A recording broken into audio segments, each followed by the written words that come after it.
Hello, everybody. Welcome back to another EOB podcast. And happy Wednesday and happy post-President's Day weekend. So last weekend, over the holidays or over the President's Day weekend, we have the release of 3 movies, big ones. We have Alita, Battle Angel. It is the James Cameron produced movie about a female robot. It's inspired by a manga.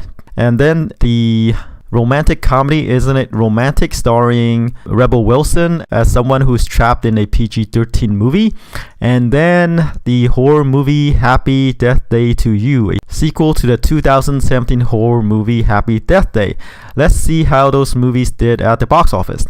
Alright, let's jump right in. Coming in at number 1 is Alita Battle Angel. It opened to 28.5 million for 3 days, and for 4 days it made 33.5 million. I said this movie could probably open to somewhere like 40 to 50 million 3 days, and I was way off there. According to boxofficemojo, this President weekend is the worst President Day weekend in 15 years, so it's a pretty low point for this holiday. So what happened? From 40 to 55 million projections to about 28.5 million. That's pretty far off there, almost about half. So almost half my projection. I don't know what happened. I mean, reviews wise, the movie did okay, 60% on Rotten Tomatoes, an A- cinema score. So audience liked it, right? But critics thought it was an okay movie. I think what happened is because the movie, like the previous movie that's based on manga, Ghost in the Shell, right? This movie is based on like a Japanese comic book of the same name. It features a lead character that's kind of that has that large eyes. And it doesn't star anybody that you would know, in the lead role, right? It stars Rosa Salazar in the voice role as the lead character Alita. Then Jennifer Connelly is in here in supporting role. Mahershala Ali supporting role. Christopher Watts in a supporting role. But all in all, this CGI character front and center with eyes. You know what CGI characters, the eyes. It's kind of uncanny. I think the uncanny valley, I believe that needs to be bridged. So there is that. And even though it's produced by James Cameron, it is not directed by him. This movie is directed by Robert Rodriguez, who did the Spy Kids movie. And I think according to some reviews, Alita Battle Angel is described as Spy Kids 5, sort of. So, I said in the preview in the last podcast, if Scarlett Johansson couldn't bring the crowds in for Ghost in the Shell, she has a more higher profile, a bigger draw, then, how could Rosa Salazar as a voice pack them in, right? The production budget for this movie is 170 million, which is quite high for this movie, and the opening of 28 million, which is okay, but didn't knock them out of the ballpark. So a lot of the movies, whether the movie is profitable or not, will depend on the overseas take, right? And overseas, it hasn't opened that wide overseas yet. So overseas, it made about 95 million for a total of 137 worldwide, and the budget is 170 million. So it still has ways to go. Let's make that up. And if it drops huge second weekend here, it could spell trouble unless it make that up in some of the bigger markets like China. So we'll see how this movie goes. But a 28 million opening for Alita Battle Angel is kind of underwhelming. But I think it's pretty good for Robert Rodriguez movie. But for a movie that costs 170 million, it's still lacking quite a bit. So a lot of this movie's potential box office potential will have to depend on the overseas market. Alright, so let's move on to number 2, which is the Lego movie, the second part, the second movie in the mainline Lego movie. It pulled in about 20.8 million in the second weekend. That's for 3 days. Drop off about 39% from the previous weekend. For 4 days, it pulled in about 27.8 million, which is pretty good, right? Domestic gross is 62 million already. And I believe the budget is similar to the first movie. First movie's budget is about 60 million or so. This one, for the sequel, it's probably a bit higher, maybe 70 to 80 million. But still, it's doing pretty well for itself at the box office. Overseas, it hasn't opened that wide overseas yet, with about 35 million of that coming in from overseas for a worldwide total of 103 million. So even though it's not as awesome as the first movie, box office wise, it's doing pretty well for itself. And I think the luster is off the Lego brand, as we've seen from the other Lego movies, spin-offs like the Ninjago movies, the Lego Batman movies, etc. When I was doing this, the podcast with Sen, we said that, hey, we will determine if the luster is off the Lego movie when we see the sequel, when we see the performance of the sequel in the mainline movie, the Lego Movie 2, and it dropped quite a bit from my projected opening of 50 to 60 million, and the movie only opened to about 34 million, so it kind of fell away a bit from the 70 million opening of the first movie. So yeah, I think the luster is off for the Lego brand. So as we see subsequent Lego movies, I don't expect to see the openings in the 70s anymore, or even the 50 million range. So we're gonna see it somewhere closer to the 30 million range. Okay, number 3 is one of the new releases last weekend. Isn't It Romantic? Starring Rebel Wilson as a woman who's trapped inside a PG-13 rom-com. Caprica Copra is in here. Liam Hemsworth is in here as well. And I believe Isn't It Romantic is Rebel Wilson's first movie in the leading role. In her other previous roles, it's more like supporting characters, and this is her leading role. I say the movie could probably pull in 25 million 5 days and 20 million 3 days, and it's a bit off from there. Remember, this is the lowest grossing President's Weekend in 15 years, so all the movies fell from my projections by quite a bit.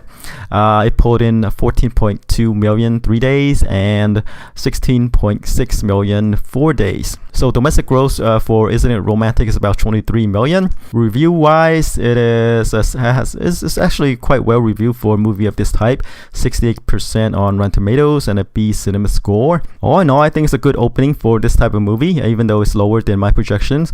It has the reviews going for it, and let's see if the word of mouth will carry this movie through. Alright, let's move on to number 4 is the other rom-com. Is it rom-com or is it comedy?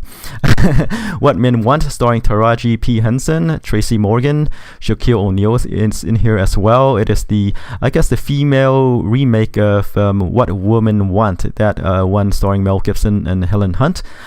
In this second weekend, the movie fell about 41% to pull in 10.7 million 3 days and 12.2 million 4 days. Domestically, it is at 37.4 million. Worldwide, it is at 40 million. As you know, these kind of romantic comedies don't travel well, or comedies don't travel well overseas, so that's why we're seeing the low foreign box office take. Alright, number 5, moving along, is Happy Death Day to You. This horror movie is the sequel to the 2007 movie Happy Death Day, about teenagers who has to, it's kind of like a Groundhog Day for horror movies. She has to get killed over and over and get resurrected, living the same day over and over until she can break the cycle.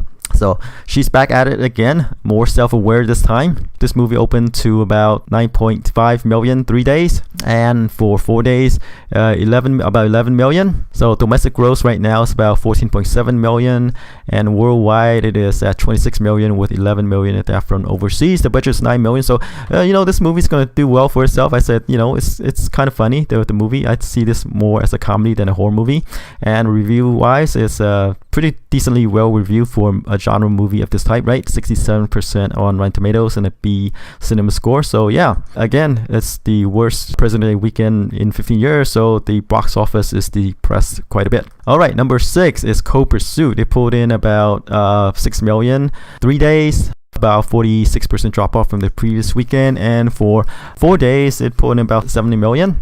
Domestic gross right now for Co-Pursuit is about 22 million, and worldwide is at 30 million, with 8 million of that from overseas. It's a Liam Neeson action movie.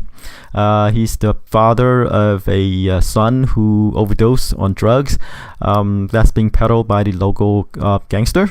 mob gang, and so he's out for revenge. And this is one of those revenge movies, him taking on the local gang, picking off them one by one. And after 2 weekends, the movie has already grossed 22 million domestically, and it hasn't opened that wide overseas yet, with only 8 million of that from overseas for a worldwide total about 30.5 million. Alright, number 7 is the dramedy The Upside, starring Kevin Hart and Bryan Cranston. In 6 weekend, it pulled in about 5.5 million in 3 days, and in 4 days, 6.5 million. Domestically, it's nearing the 100 million barrier at 95 million. Hasn't opened that wide overseas yet, but you don't see this movie doing that well overseas because, you know, it is a dramedy. As we know, those movies don't usually do that well overseas. About 10 million of that from overseas for a worldwide total of 105 million. For a movie that cost 37 million to make, it's doing pretty well. Alright, number 8 is the M. Night Shyamalan movie Glass. It pulled in 3.9 million 3 days, 38% drop off from the previous weekend, and for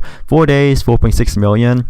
Domestic gross is 105 million, with 103 million of that from overseas for a worldwide total of 235 million. The budget for this movie is 20 million, so it's doing quite well domestically and overseas. Number 9 is the horror movie The Prodigy. In its second weekend, it fell 46% in 3 days to pull in 3.2 million. 4 days, it pulled in 3.6 million for a domestic total of 11.5 million. The budget is only 6 million, so it's doing okay. I don't think it's gonna make that much money in theaters, but it's gonna, you know, it's one of these movies, a generic movie about a creepy kid, it's intelligent creepy kid who has a dark side. So it's gonna live a second life on streaming, home video, what have you. Alright, let's close out the top 10 with Green Book. It pulled in 2.9 million 3 days, 11% drop off from the previous weekend, and for 4 days it pulled in about 3.5 million, and domestic total is 66.5 million, and overseas is doing quite well. You know, we talk about dramas and comedies not doing that well. This one's doing well overseas, right? 61 million of that from overseas for a worldwide total of 127 million. This is one of those rare exceptions. Alright, so that's it for the top 10. Let's move on to the new releases this weekend, and we're gonna have two. One is the third How to Train Your Dragon movie, The Hidden World, and then the expansion of the Dwayne Johnson comedy Fighting with My Family. Alright, let's start off with How to Train Your Dragon 3 The Hidden World. It's the third How to Train Your Dragon movie. This series has been doing well for DreamWorks, who is now with Universal. And you know, as you know, with these How to Train Your Dragon movies, it takes a long time to make. And when is the previous How to Train Your Dragon movie? Yeah, the previous How to Train Your Dragon movie was like 5 years ago. So it takes a long time for this next one. So I expect to see a dip in the box office for this third one. So as a comparison, let's see, the first movie opened to 44 million, went on to make 117 million domestically, 494 million worldwide. The budget is 165 million, right? The second movie opened in 2014 with 49 million opening, right? 177 million domestically, but worldwide is 621 million. So it's doing well, you know, better overseas than domestically, and the budget is lower still, 145 million. And for this third one, it opened overseas already, right? 175 million already from overseas, and it's only opening here right now this weekend. And the budget for this third movie is lower still, 129 million. So as you can see, right, the budget's going lower with each subsequent movies, and advances in technology and advances in labor force, I guess, so they can make these animations for lower. But as we can see, you know, the movie peaked with the first movie, 217 million domestic, 177 million in the second movie, and I expect the drop off for the third movie to be to be steep as well, right?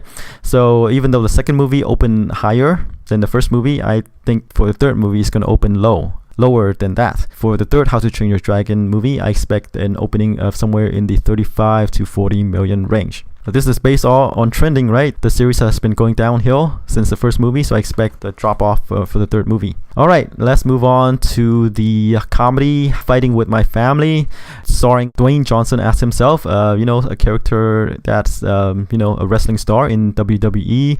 Lena Headey is here, as well as Vince Vaughn. Florence Pugh and Jack Lowden stars as Soraya and Zach respectively, and siblings who wants to get into a wrestling program so they can debut as wrestlers in the World Wrestling Entertainment show, or what have you, right? It's a movie about finding yourself, getting comfortable with yourself. It's a comedy.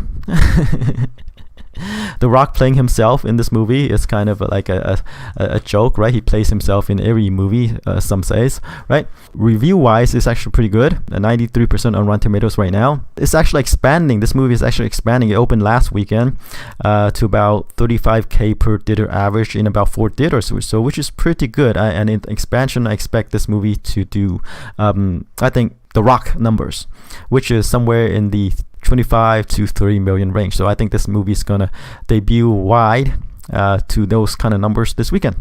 And I forgot to mention, How to Train Your Dragon 3 currently is very well reviewed as well, 95% on Rotten Tomatoes. Alright, so that's it for this week's podcast. Tune in next week to see how it did. Until then, take care. Bye bye.